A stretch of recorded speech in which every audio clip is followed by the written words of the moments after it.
é preciso membros que irão servir, que eles sejam aperfeiçoados. Não bote professor desmantelado, que a EBD não vai prestar. Não bote professor sem compromisso, que a EBD não vai prestar. Ele pode ter técnica, ele pode ter métodos, ele pode ter... Mas um professor que não tenha essas virtudes anteriores, e tem uma coisa, há um teólogo que diz que essas virtudes aqui, elas não vêm da carne, elas só nascem para quem é espiritual. Humildade, amor, mansidão não é força tua, é quando você é transformado e o Espírito Santo coloca isso em você. Nós não podemos nunca nos arrogarmos de pensar que somos alguma coisa. Como é lindo aquele professor que pega a lição. Meu Deus, há um teólogo que diz que quando ele ia pregar, ele pegava a Bíblia e dizia assim: Senhor, essa palavra não é minha, esse conteúdo não é meu. Me usa e me limpa para que eu fale a tua palavra. Veja que uma pessoa desse nível, ele vai trazer benefícios para a escola dominical. Então, veja quem você está colocando. Paulo diz assim, olha, querendo o aperfeiçoamento dos santos para a obra do ministério. Se você colocar pessoas que não sejam bem preparadas, que não sejam aperfeiçoadas, elas não vão trazer resultados benéficos. Ministérios bons só podem ser desenvolvidos por pessoas transformadas, por pessoas renovadas.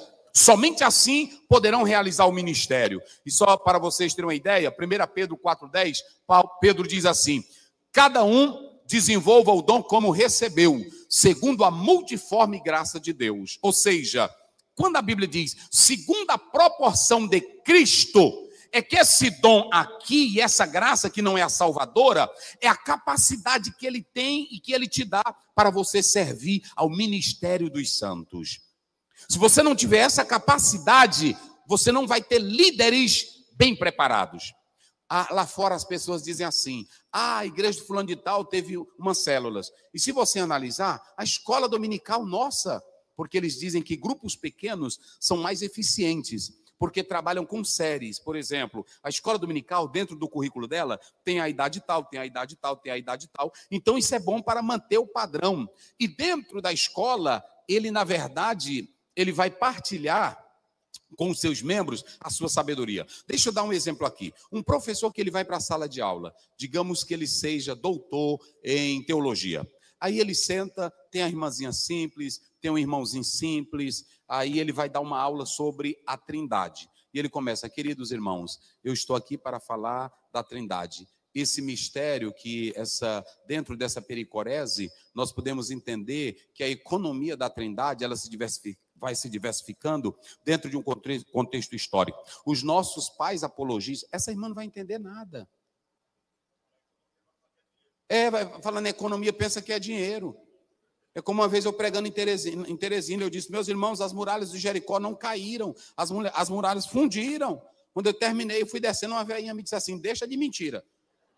Para com a tua mentira. Vai pregar a Bíblia. Prega a Bíblia. Tu não tem o que pregar? Prega a Bíblia. Agora, mentira não, elas caíram. Aí eu olhei para ela, já de idade, eu disse, irmã, me perdoe. A senhora está certa mesmo. Mas prestem bem atenção, deixa eu explicar. Vocês estão entendendo? Essa temática é tão importante. Olha para mim aqui, ó. Não é só eu tentar. Vamos dar um exemplo aqui, vamos dar um exemplo. Se eu levar para a escola dominical como é que bota aqui no... que é o telão, como é o nome? O slide. Eu levo a irmãzinha que é velhinha, ela vai olhar, vai achar interessante, sim ou não? Ela vai achar interessante, ela vai achar empolgante. Mas será que é só aquilo ali que vai funcionar para a vida espiritual dela? Não, senhores. Não, senhores. Outra coisa, o método da escola tradicional, qual era o método da escola tradicional? O método da escola tradicional era aquele método da hierarquia, ou da educação, que quando Paulo Freire, ouçam bem, quando Paulo Freire tratou sobre o método da educação, de sentar com o camponês e conversar e se tornar no nível dele, tem muita gente que diz ali que era de Paulo Freire, mas teve um escritor cristão antes de Paulo Freire que tratou tudo isso. Agora ele ganhou notabilidade, notariedade, porque se tornou um dos mais famosos do Brasil. Só que a pedagogia que ele trouxe era sentar com o camponês, sentar com o negro. E ele disse que a educação, ela não pode ser uma educação que só você ensina. Olha para cá, deixa eu dar um exemplo aqui para vocês. A educação eu chego na sala de aula e eu estou cheio de conhecimento. Eu falo 1 hora lá na sala de aula, os irmãos vão ficar olhando para mim. Interessante, é muito bom. Agora, vocês já imaginaram, se eu faço o contrário, eu pego a lição, estudo ela, estudo aquele tema. Vamos dar um exemplo. Qual será o tema da lição do próximo domingo? Qual será o tema da lição do próximo domingo? Quem está lembrado aí de missões? Então preste bem atenção, se você vai falar sobre o chamado, aí você pode, a lição diz isso. O que você acha do chamado? O que você entende sobre o chamado? Você acha que você é chamado? A pessoa vai se abrir, por quê? Ele vai dizer assim, meu Deus, o doutor está querendo minha opinião, ele está... Ou seja, quando o professor ele se abre para o aluno e ele não quer mostrar o nível dele, aí aquela pessoa ela vai se sentir melhor na sala de aula. Da mesma forma é o pastor com o membro, da mesma forma é o professor com o aluno na sala de aula. E vocês sabem quando Cláudio Piletti lançou aquela obra, A Educação no Brasil, quando ele tratou, ele mais o irmão dele, sobre a educação antiga, a educação nova, o que era que a educação antiga fazia? Na educação antiga, só quem podia estudar eram os filhos de barões. Negros e pobres não tinham direito à educação. E outra coisa, toda a educação hoje que está lá fora é educação de mercado. O que é educação de mercado? Você não se educa apenas para se humanizar, você se educa para ser alguém. É por isso que tem muita gente que não valoriza o outro quando ele não é doutor. Tem irmão que quando vai falar, um dia desse o irmão foi falar com um membro, aí ele foi dar uma explicação sobre teologia. Aí o irmão olhou para ele e disse, qual curso você fez? Ele disse, não fiz curso ainda. Quando tu fizer doutorado, eu vou ver se eu falo contigo. Que bobagem é essa? Isso mostra que ele é besta, que ele é tolo. Porque isso aqui não depende de doutorado, gente. Pede só para o doutor explicar 1 Timóteo 3,16. Grande é o mistério da piedade. Manda ele explicar o mistério da piedade. Não tem quem acerte. Manda ele explicar a doutrina da Trindade. Charles Hodge, naquele livro dele, História da Teologia, ele diz, você vai cometer 2 erros. Um vai ficar doido, tentando explicar a Trindade. E o outro é que tu pode pecar.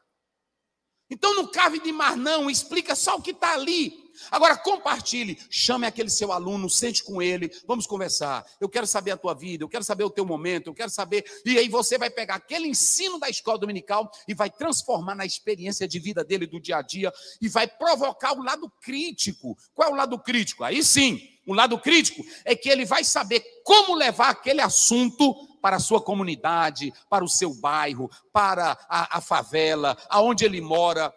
O objetivo da escola dominical é provocar isso, gente. É provocar isso. E quando você atenta para essa particularidade, Paulo é bem claro em falar isso. E em terceiro e último lugar, para encerrar, a educação, a renovação da escola dominical, ela é preciso para que haja um crescimento na vivência com Deus. Observem bem que Paulo ele vai usar algumas palavras. Se vocês observarem, ele vai dizer, até que todos cheguemos à unidade da fé e do conhecimento do Filho de Deus, a varão perfeito, à medida da estatura de Cristo. Isso aqui Paulo está falando que quando o crente tem a fé produzida pela Trindade, ouçam bem, ele está dizendo que a Trindade promove a igreja, promove o corpo de Cristo. Ele diz que quando essa Trindade promove isso, tem uma coisa que pode tirar toda a diferença, toda a divisão. 2. Uma, a fé. Quando Paulo olha aqui para essa igreja, ele sabia que tinha pessoas de temperamentos diferentes, ele sabia que tinha pessoas de níveis diferentes, ele sabia que tinha problemas raciais, mas ele diz, há um só Senhor, há uma só fé e há um só batismo. Ele estava resolvendo o problema. O problema não é se tem raça, não é se tem diferença, o problema é se tem fé.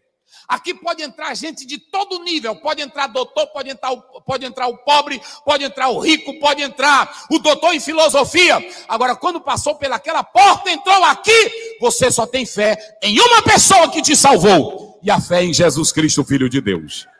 É por isso que quando eu sento perto do doutor, o doutor pode vir lá dos Estados Unidos, mas o mesmo Jesus que perdoou ele, é o mesmo Jesus que me perdoou. Amém, irmão? Então não tem do que tu se gloriar, porque tu não salva ninguém, quem salva é Jesus. Aí por isso que Paulo diz, a mesma fé. Mas tem um